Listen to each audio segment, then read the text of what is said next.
Morning, नमस्कार और जोहार। आप सभी का स्वागत है द न्यूज पोस्ट में और मैं हूं आपके साथ सुहाना।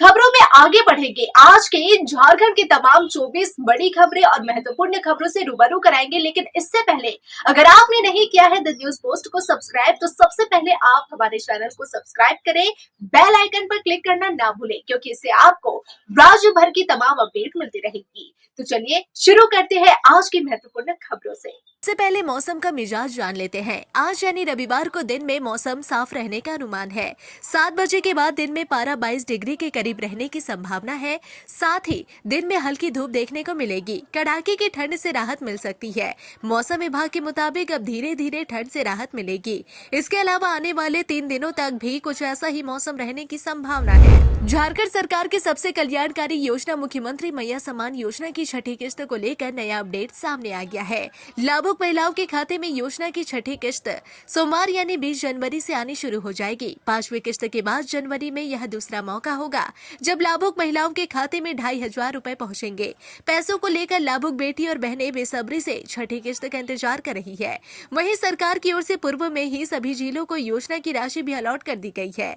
लेकिन अगर अब तक आपने अपने आधार कार्ड और राशन कार्ड में कुछ काम अगर नहीं किए हैं, तो आप इस योजना से वंचित हो सकते हैं। रिम्स में डॉक्टर, नर्स और 3rd व 4th ग्रेड के स्टाफ के पदों पर बम्पर बहाली शुरू हो गई है। बता दें कि यह नियुक्ति 418 पदों पर की जाएगी। इसमें डॉक्टर के 150 पद, नर्सों के 144, 3rd व 4th ग्रेड के करीब 124 पद शामिल है। अब तक 350 से ज्यादा आवेदन लोगों ने भेजे हैं। आवेदन की स्क्रीनिंग करने के बाद इसे शॉर्टलिस्ट किया जाएगा और इसके बाद सिलेक्टेड उम्मीदवार को इंटरव्यू के लिए बुलाया जाएगा। इस मामले में रिम्स के निदेशक डॉक्टर राजकुमार ने जानकारी देते हुए बताया कि रिम्स में मैन पावर की कमी हो गई थी। वहीं पिछले 2-3 सालों में अस्पताल में बेड की संख्या भी काफी बढ़ गई थी। ऐसे में रिम्स में काफी पद खाली थे, इसलिए मैन पावर की कमी को दूर करने के लिए अब खाली पदों पर नियुक्ति प्रक्रिया शुरू की गई है। जमशेदपुर के पश्चिमी सिंहभूम से विधायक सरयू राय ने 2018 के बाद 2025 में एक बार फिर कंबल घोटाला का मामला उठाया है। गरीबों को ठंड से बचाने के लिए झारखंड सरकार की ओर से जो कंबल जमशेदपुर प्रशासन को बांटने के लिए राशि से भेजा गया है, उसकी क्वालिटी पर सवाल खड़े करते हुए सरयू राय ने कहा कि शहरी और ग्रामीण क्षेत्रों में कंबल की क्वालिटी काफी खराब है, जिसको लेकर उन्होंने मुख्यमंत्री को पत्र लिखकर जांच की मांग की है। वहीं उन्होंने कहा कि शहरी क्षेत्र में तो कंबल ठीक ठाक है, लेकिन जो कंबल ग्रामीण क्षेत्रों में बांटे गए हैं वो काफी खराब है। जी हां, उनकी क्वालिटी काफी खराब है और इससे गरीबों की जाड़ खत्म नहीं होने वाली। पहले जिले में कंबल खरीदा जाता था, पर इस बार 24 जिलों का कंबल राशि से आया है। पलामू से एक दिल दहला देने वाली खबर सामने आ रही है। यहाँ एक भाई ही अपने भाई की जान का दुश्मन बन गया। अंधविश्वास के कारण एक भाई ने अपने 20 वर्षीय भाई की टांग से मार कर हत्या कर दी। घटना पलामू के नावा बाजार थाना क्षेत्र के राजहरा गांव की है। घटना के बारे में बताया जा रहा है कि आरोपी साहिल चौहान और मृतक रोहित चौहान दोनों आपस में चचेरे भाई है। लंबे समय से ही दोनों के परिवारों के बीच विवाद चला रहा है। कुछ दिन पहले ही साहिल चौहान की भांजी की भी मौत हो गई थी। अपनी भांजी की मौत का कारण साहिल अपने चचेरे भाई व उसके परिवार को मानता था। ऐसे में अंधविश्वास के कारण यह विवाद और भी बढ़ता चला गया, जिसे लेकर ही शुक्रवार यानी 17 जनवरी की देर रात को साहिल और रोहित के बीच अनबन भी हो गई थी। इसी अनबन में ही साहिल ने अपने भाई रोहित पर टांगी से वार कर दिया, जिससे रोहित बुरी तरह से जख्मी हो गया। आनन फानन में परिवार वाले रोहित को इलाज के लिए अस्पताल ले जा रहे थे, लेकिन रास्ते में ही उसकी मौत हो गई। नई रेल लाइन बिछाने के विरोध में रामगढ़ जिले के पतरातू प्रखंड स्थित पालू पंचायत के ग्रामीणों ने पतरातू प्रखंड मुख्यालय परिसर में शनिवार को प्रदर्शन किया। गांव बचाओ संघर्ष समिति के नेतृत्व में झंडा बैनर के साथ सैकड़ों महिला पुरुष प्रखंड मुख्यालय पहुंचे। सभी ने सरकार, रेलवे विभाग और PVUNL के खिलाफ जमकर नारेबाजी की। इसके बाद वे अपनी मांगों को लेकर एक दिवसीय धरना दिए। धरना में ग्रामीणों ने बताया कि सरकार की किरीगड़ा गाँव के बीचों बीच नई रेलवे लाइन बिछाने की योजना है, जो किरीगड़ा गांव के ग्रामीणों के लिए गलत होगा। आपको बता दें कि पतरातू में टोकीसो, टेरपा, किरीगड़ा और ग्राम पंचायत सांकुल होते हुए सरकार नई रेलवे लाइन बिछा रही है। इसी का विरोध ग्रामीण कर रहे हैं। ग्रामीणों का कहना है कि वे इस योजना को धरातल में उतरने नहीं देंगे। उन्होंने बताया कि अगर यह नई रेलवे लाइन बिछती है तो ग्राम किरीगड़ा उजड़ जाएगा। इसे रोकने के लिए चरणबद्ध आंदोलन की बात कही गई। ग्रामीणों ने कहा कि अगर मांगों पर अमल नहीं किया गया तो अंचल कार्यालय परिसर में सामूहिक रूप से आत्मदाह भी करेंगे। हजारीबाग के पूर्व एसडीओ अशोक कुमार की पत्नी अनीता देवी की जलने से हुई मौत मामले में आरोपी पति व पूर्व एसडीओ अशोक कुमार की अग्रिम जमानत याचिका पर सिविल कोर्ट हजारीबाग में सुनवाई हुई।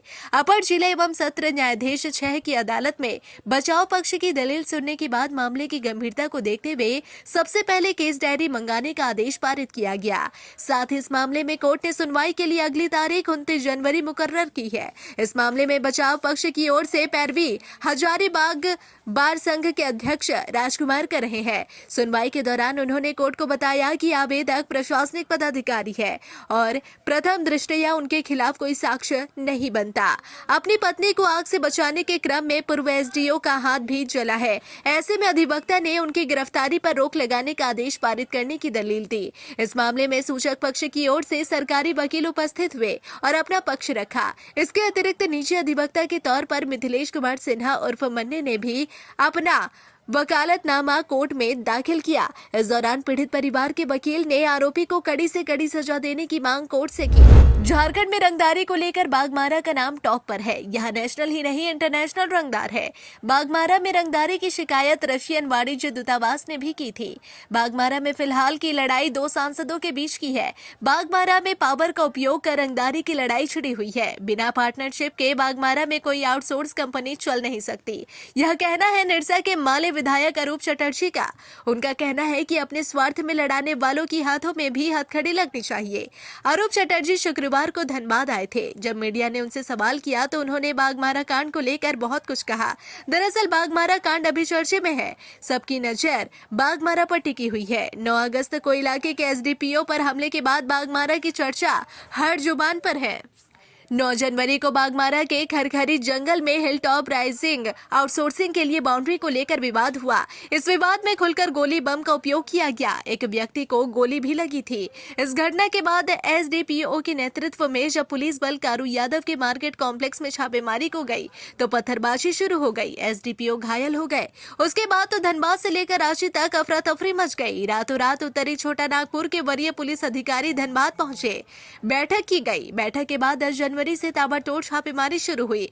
अब तक इस मामले में 18 से अधिक लोग जेल भेजे जा चुके हैं। मैया समान योजना को लेकर महिलाओं की परेशानी कम नहीं हो रही। झारनेट पर तो पोर्टल लॉन्च कर दिया गया लेकिन पासवर्ड जनरेट नहीं हुआ। इस वजह से काम बंद है। महिलाओं के नए आवेदन की अपलोडिंग बंद है। साइट नहीं खुलने से पुराने आवेदनों की जांच भी नहीं हो पा रही है। इधर महिलाएं खाते में राशि नहीं आने से परेशान दिख रही है। बता दें कि सामाजिक सुरक्षा कोषांग ने सम्मान योजना में गड़बड़ी को रोकने के लिए कई बदलाव किए हैं। विभाग द्वारा लॉन्च नई पोर्टल का साइट सीओ और बीडीओ के लॉगिन से ही खुलेगा। सीओ बीडीओ का अपना अपना पासवर्ड होगा। पासवर्ड डालते ही ओटीपी आएगा जिसके बाद साइट खुलेगी। तब नया आवेदन अपलोड और पुराने आवेदनों की जांच हो सकती है। इधर मैया सम्मान योजना के लिए महिलाएं सीओ ऑफिस का चक्कर लगा रही है। उनका कहना है कि आवेदन जमा करने के बाद भी खाते में राशि नहीं आ रही। यह पता लगाने वह रोज सीओ ऑफिस पहुंच रही है। मैया सम्मान योजना की साइट बंद होने से कुछ दिन पहले धनबाद सीओ कार्यालय में महिलाओं ने हंगामा भी किया था। इधर धनबाद सीओ ऑफिस के कर्मचारियों ने नोटिस चिपकाया है कि योजना की साइट बंद है। बता दें कि योजना के लिए प्रज्ञा केंद्र और राज्य सरकार के बीच का करार 31 दिसंबर 2024 को खत्म होने के बाद साइट बंद है।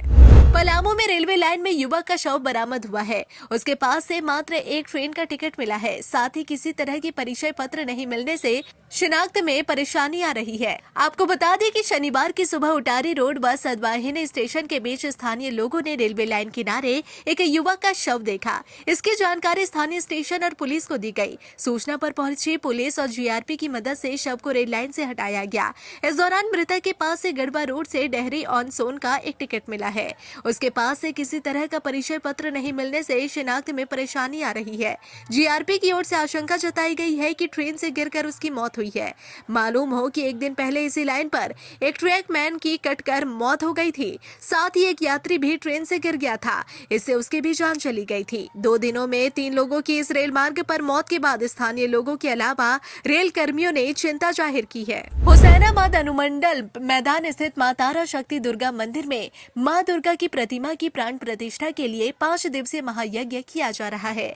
महायज्ञ के चौथे दिन पर माता की प्रतिमा का महास्नान व पूजन कर प्राण प्रतिष्ठा अनुष्ठान की शुरुआत कर दी गई। महायज्ञ के चौथे दिन बड़ी संख्या में श्रद्धालुओं ने यज्ञशाला की परिक्रमा की। इस दौरान पूर्व मंत्री सह भाजपा नेता कमलेश कुमार सिंह व अजित सिंह ने भी यज्ञशाला की परिक्रमा कर क्षेत्र की खुशहाली की कामना की। वहीं मंदिर परिसर से वैदिक मंत्रोच्चारण के साथ माता का डोला उठाया गया। डोला को नगर भ्रमण के उपरांत पुनः मंदिर परिसर लाया गया। बता दें कि मंदिर निर्माण व 5 दिवसीय महायज्ञ कराने का प्रण भाजपा नेता सह पूर्व विधायक कमलेश कुमार सिंह ने लिया था, जिसे भाजपा नेता ने पूरा किया। 5 दिवसीय प्राण प्रतिष्ठा व महायज्ञ के चौथे दिन पूर्व मंत्री कमलेश कुमार सिंह ने कहा कि सृष्टि को चलाने वाले के प्रति आस्था सभी को होनी चाहिए। उन्होंने कहा कि मंदिर निर्माण कर माता की भव्य प्रतिमा स्थापित करने का जो प्रण उन्होंने लिया था, उसे माता ने पूरा कराया। उन्हें इस बात की काफी खुशी है। इस दौरान उन्होंने राज्य व पलामू वासियों की खुशहाली की कामना माता रानी से की। उन्होंने कहा कि हुसैनाबाद शहर में माता का भव्य मंदिर बन जाने से आम लोगों को पूजा पाठ करने में सुविधा होगी। रफ्तार के कहर में लोगों की जान जा रही है। हाई स्पीड बाइक से खास तौर पर युवा दुर्घटनाग्रस्त हो रहे हैं। हर दिन राज्य के विभिन्न जिलों से इस तरह की खबरें आ रही है। तेज रफ्तार की वजह से लोगों की जान जा रही है। खास तौर पर बाइक की भिड़ंत में मौत हो रही है। ताजा घटना गुमला जिले से आई है, जहां 2 बाइक की आमने सामने की भिड़ंत में 2 लोगों की जान चली गई। 2 बाइक की आमने सामने की भिड़ंत की यह घटना गुमला जिले के जारी थाना क्षेत्र से आई है। यहाँ पर डुमर टोली के पास तेज रफ्तार में 2 बाइक आमने सामने से टकरा गई। इस दुर्घटना में घटनास्थल पर ही एक युवक की मौत हो गई। घायल दूसरे युवक को अस्पताल ले जाया गया, लेकिन रास्ते में ही उसकी मौत हो गई। ताजा जानकारी के अनुसार इस घटना में बेतरी निवासी राहुल कुमार की घटनास्थल पर ही मौत हो गई। वहीं दूसरे युवक अनीश लाकड़ा की मौत अस्पताल ले जाने के क्रम में हुई। अनीश लाकड़ा को घायल होने के बाद चैनपुर स्थित सामुदायिक स्वास्थ्य केंद्र लाया गया, जहां से उसे सदर अस्पताल रेफर कर दिया गया, लेकिन रास्ते में ही उसकी मौत हो गई। अनीश लाकड़ा डुमर टोली का रहने वाला बताया गया है। पुलिस ने दोनों के शव को पोस्टमार्टम के लिए भेज दिया है। यह दुर्घटना जारी थाना क्षेत्र के डुमर टोली के पास हुई। देवघर शहर के बीचों बीच स्थित मीना बाजार है, जहां हर जरूरत का सामान थोक और खुदरा मिलता है। लगभग छोटे बड़े 200 से अधिक विभिन्न दुकान है। बीती रात इसी मीना बाजार स्थित एक दुकान में आग लग गई और देखते ही देखते आग अपना विकराल रूप लेने लगी। इस आगलगी की घटना में करीब 3 दर्जन विभिन्न दुकानों में आग लग गई, जिस कारण सभी दुकान में मौजूद सामान जलकर राख हो गए। इनमें अधिकांश कपड़े की दुकान बताई जा रही है। इस आगलगी की घटना में करोड़ों का नुकसान होने की संभावना जताई जा रही है। आग बीती देर रात लगी थी। भीषण आग लगने के कारण इसकी लपटें ऊपर उठी, तभी स्थानीय लोगों की नजर पड़ी। आनन फानन में अग्निशमन विभाग को सूचित किया गया। मौके पर पहुंची दमकल ने आग बुझाने का प्रयास शुरू किया, लेकिन आग इतना भयानक रूप ले ली कि एम्स के एक और दमकल गाड़ी बुलानी पड़ी। घंटों कड़ी मशक्कत के बाद 3 दमकल की गाड़ी का उपयोग कर आग पर काबू पाया जा सका। अतिक्रमण के कारण मीना बाजार आने जाने में तंग गलियों से गुजरना पड़ता है, इसलिए दमकल गाड़ी को पहुंचने में कुछ समय लग गया। इसी बीच दमकल कर्मियों पर पीड़ित दुकानदारों ने गुस्सा व्यक्त किया। असामाजिक तत्वों पर आग लगाने का आरोप स्थानीय लोगों द्वारा लगाया जा रहा है। गढ़वा थाना क्षेत्र के उचरी मोहल्ला में जमीनी विवाद में 2 पक्षों के बीच हुई खूनी झड़प हो गई। इस झड़प में एक व्यक्ति की मौत हो गई है, जबकि 3 लोग गंभीर रूप से घायल हो गए। बीच शहर में हुई इस वारदात के बाद अफरा तफरी का माहौल हो गया। वहीं इस घटना की जानकारी मिलते ही एसडीपीओ पर सदर थाने की पुलिस मौके पर पहुंची और मृतक के शव को कब्जे में ले लिया। साथ ही घायलों के इलाज के लिए उन्हें सदर अस्पताल ले जाया गया। बताया जा रहा है कि सुगबाना गाँव में जमीन को लेकर 2 पक्षों के बीच विवाद चल रहा था। ऐसे में उचरी के पास एक पक्ष के छोटू व्रंगसाज नामक युवक व उसके सहयोगियों पर दूसरे पक्ष के करीब 10 से 15 लोगों ने धारदार हथियार व लोहे के पाइप से हमला कर दिया। इस घटना में छोटू को कई गंभीर चोटें आई और अस्पताल ले जाने के दौरान रास्ते में ही उसकी मौत हो गई। वहीं घटना को लेकर पुलिस जांच में जुट गई है। उपायुक्त शशि रंजन की अध्यक्षता में शनिवार को उनके कार्यालय कक्ष में पीएम कुसुम योजना अंतर्गत सोलर पंप सेट वितरण और इंस्टॉलेशन के लिए लाभुकों के चयन समिति की बैठक आयोजित की गई। इसमें जिला स्तर पर गठित समिति द्वारा 100 योग्य लाभुकों की सूची को अनुमोदित करते हुए जुरेडा के निदेशक को भेजने का निर्णय लिया गया। विदित हो कि वर्ष 2024 अंतर्गत जुरेडा निदेशक द्वारा प्राप्त कुल 171 ऑनलाइन आवेदनों में से जिला स्तर पर कुल 119 ऑनलाइन आवेदन को सही पाया गया। इसके बाद जांच के लिए सभी 119 आवेदनों को ब्लॉक भेजा गया, जिसके बाद अंतिम रूप से 100 योग्य किसानों लाभुकों के आवेदन को आज की बैठक में अनुमोदन करने का निर्णय लिया गया। इस मौके पर उप विकास आयुक्त शब्बीर अहमद, जिला कल्याण पदाधिकारी, कृषि पदाधिकारी, विद्युत विभाग एवं लघु सिंचाई प्रमंडल के प्रतिनिधि उपस्थित रहे। तो चलिए अब आपको बताते हैं कि आखिर क्या है पीएम कुसुम योजना। प्रधानमंत्री कुसुम योजना के तहत छोटे किसानों जिनके पास 2.5 एकड़ से अधिक जमीन हो, उन्हें सोलर पंप लगाने के लिए आर्थिक मदद दिया जाता है। इस योजना के तहत वैसे किसानों का चयन किया जाता है जिनके खेत में ग्रिड कनेक्टिविटी की सुविधा न हो। चयन के बाद सभी किसानों को सिंचाई कार्य के लिए 2 HP, 3 HP एवं 5 HP सोलर पंप के लिए क्रमशः 5, 7 व 10,000 रुपए की राशि देनी होती है। बाकी सभी शेष राशि अनुदान स्वरूप सरकार द्वारा वहन किया जाता है। किसी भी किसान द्वारा इस योजना के लाभ के लिए pmkusum.jharkhand.gov.in पर ऑनलाइन आवेदन किया जा सकता है। गढ़वा शहर के पिंडरा स्थित नए भाजपा जिला कार्यालय का उद्घाटन शनिवार को विधिवत पूजा पाठ कर झारखंड भाजपा के प्रदेश अध्यक्ष सह पूर्व मुख्यमंत्री बाबूलाल मरांडी ने फीता काट कर किया, जिसके बाद कार्यालय परिसर के ग्राउंड में एक सभा का आयोजन किया गया। इस सभा में कई लोगों ने भाजपा की सदस्यता ग्रहण की। मौके पर बाबूलाल मरांडी ने कार्यकर्ताओं को इस चुनाव में मिली हार को भुलाकर ऊर्जा के साथ पार्टी को मजबूती प्रदान करने की अपील की। मौके पर उन्होंने मीडिया से मुखातिब होते हुए झारखंड सरकार पर जमकर हमला बोला। उन्होंने कहा कि सरकार अभी हनीमून पर है। सरकार ने जो वादा किया था वो पूरा करे। सरकार ने अपनी चुनावी घोषणा की थी कि सभी माताओं बहनों को उन्हें अपना हक और अधिकार मिलेगा, जिससे वह वंचित है। 2500 के सही हकदार इस राज्य की विधवा महिलाएं हैं, लेकिन उन्हें सरकार सम्मान नहीं दे पा रही। वहीं उन्होंने कहा कि किसानों के लिए बड़ी घोषणा की गई थी। 32 रुपए के मूल्य से किसानों का ध्यान खरीदा जाएगा, लेकिन भारत सरकार के द्वारा जो राशि उपलब्ध कराई जाती है उसमें सिर्फ यह 100 रुपए प्रति क्विंटल देने का काम करती है, वो भी बोनस के रूप में। जमशेदपुर बहरागोड़ा के बड़शोल थाना पुलिस को एक बड़ी सफलता हाथ लगी है, जहां पुलिस ने 8 किलो गांजा के साथ एक व्यक्ति को गिरफ्तार कर लिया। ग्रामीण एसपी ऋषभ गर्ग ने प्रेस वार्ता कर जानकारी देते हुए कहा कि बड़शोल थाना प्रभारी को गुप्त सूचना मिली थी कि ओडिशा से बंगाल जाने वाली बस में गांजा की तस्करी हो रही है, जिसके बाद पुलिस ने एक टीम बनाकर रात में चेकिंग चलाया। चेकिंग देखकर बस चालक दूसरे रास्ते से भागने का प्रयास किए। एक गांव में पुलिस टीम ने पीछा कर बस को रोका, जिसके बाद एक व्यक्ति बस से उतरकर भागने लगा। उसे पुलिस टीम ने पकड़ा। उस व्यक्ति के पास से बैग में 8 केजी गांजा बरामद किया गया। व्यक्ति का नाम जयंत दास है, जो पश्चिम बंगाल का रहने वाला है। फिलहाल पुलिस ने आरोपी को जेल भेज दिया है। झारखंड के गढ़वा के इलाके में पिछले 15 दिनों से मौजूद बाघ ने अपना ठिकाना बदल दिया है। बाघ लातेहार के इलाके में दाखिल हुआ है। यह इलाका पलामू टाइगर रिजर्व के अंतर्गत आता है और पलामू गढ़वा से सटा हुआ है। नए इलाके में दाखिल होने के बाद बाघ ने मवेशियों का शिकार भी शुरू कर दिया है। बाघ के ठिकाना बदलने के बाद विभाग की ओर से हाई अलर्ट जारी कर दिया गया है और संबंधित इलाके में निगरानी बढ़ा दी गई है।